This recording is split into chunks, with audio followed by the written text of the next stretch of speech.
Well, hello there.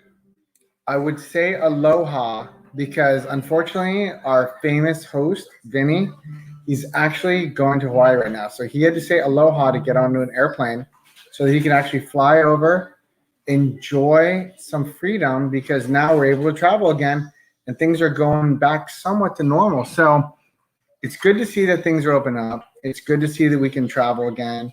It's good to see that things are starting to make a difference on the overall economy, which makes you wonder how are things looking in the real estate economy and what's really going on. So I thought I'd just share some information with you today so you have more of a general understanding of what is kind of going on in the marketplace and what do you have to worry about, what do you not have to worry about, and overall bigger picture perspective. So let's take a moment to reflect, lift the pinky up, and realize. So if we turn around towards this time last year, we were more in the pandemic and we were having a lot of issues with financing, and roughly 17% of transactions were all being done in all cash. So why do I mention this? I mention this because a lot of times now in the current market, you're going out making all your offers on the houses and there's not one offer, there's not two, there's not three, there's not four, there's not five, there's not even 10, there's more. And then you hear from different agents, oh, everything's selling for all cash and that's why you lost. Well, the data was released 2 days ago that currently cash transactions are roughly 25% of the marketplace. So that means 75% of people are getting loans. So have hope when you're making your offer. You just need to maybe be a little bit more aggressive with your loan terms or with your agent writing up the way your offer is to make things a little bit more competitive. But have hope. If you're financing a home, you can still get them because 75% of deals going on right now are being done with home loans. So take that in perspective. Then the next thing me and Vinnie hear a lot of stuff about out there in the current marketplace is the market too hot? Are we going to have a massive crash?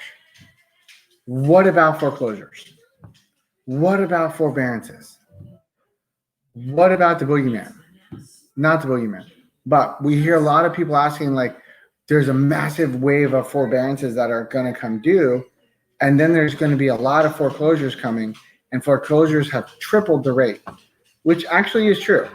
Me and Vinnie covered this a while ago before. We did tell you a foreclosure rate is, 2%, which means 98% of people are paying on time.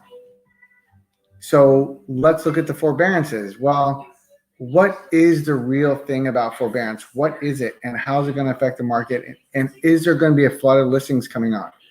Well, the data came out the other day as well that was released that would say if you bought your house in 2018, 2019, even 2020, and you basically put down 3%, 5%, or 10%, you are now up 20% in appreciation. So that's a massive number. For those of you out there who did buy your house in 2018, 2019, 2020, and used smaller down payments, you actually have the ability to refinance right now and get rid of your MI. So that's an important thing to note that you probably want to take care of while rates are low. But the reason why I mention that is because with the forbearances, it means everyone out there that did go into forbearance on their home basically has equity in their home, at least 20%, more than likely. So why would they foreclose? Who's going to foreclose when you have 20% equity in your house? Why would you do that? You would just sell the place.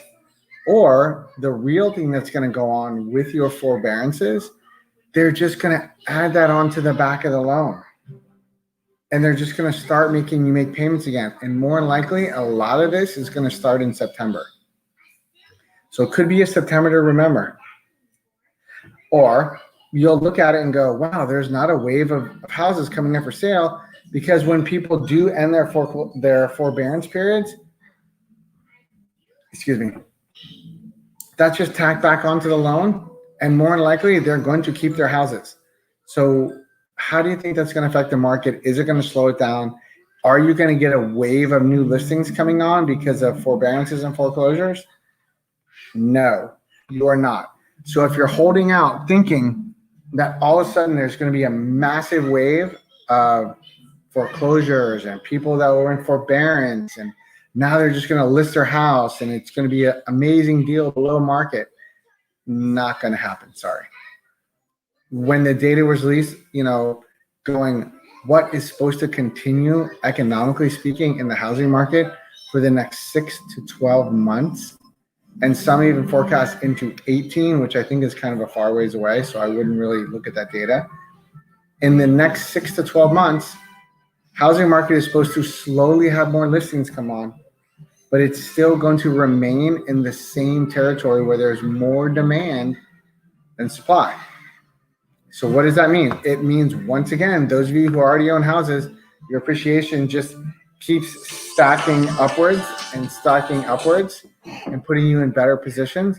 But for those of you who are out there trying to buy houses, unfortunately,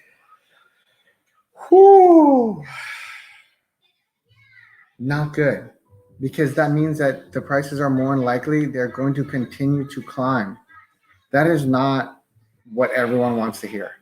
So it's still going to maintain a very competitive market, even in the next 6 to 12 months.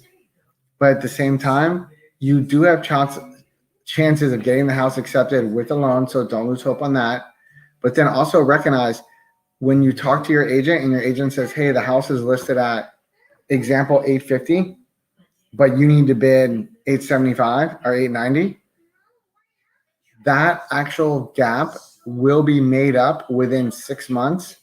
And if you want information about tools that what can show you the rate of appreciation per your zip code, how properties have gone up over the last 2 years, and what the projected is, contact me or Vinnie. We can give you that prior to your offer so that you can compare your bid over ask price analysis, so that you can go, oh, if I bid 15K over listing, or 20K, or 30. I mean, even in this day, I have things come across my desk where people are building $75,000 over list price, which, if you're buying a house with your long-term goal of minimum 7-year hold or 10, you're still going to end up winning, but you still need to be very careful, choose the right property, make sure everything is done correctly so that you make a sound financial investment.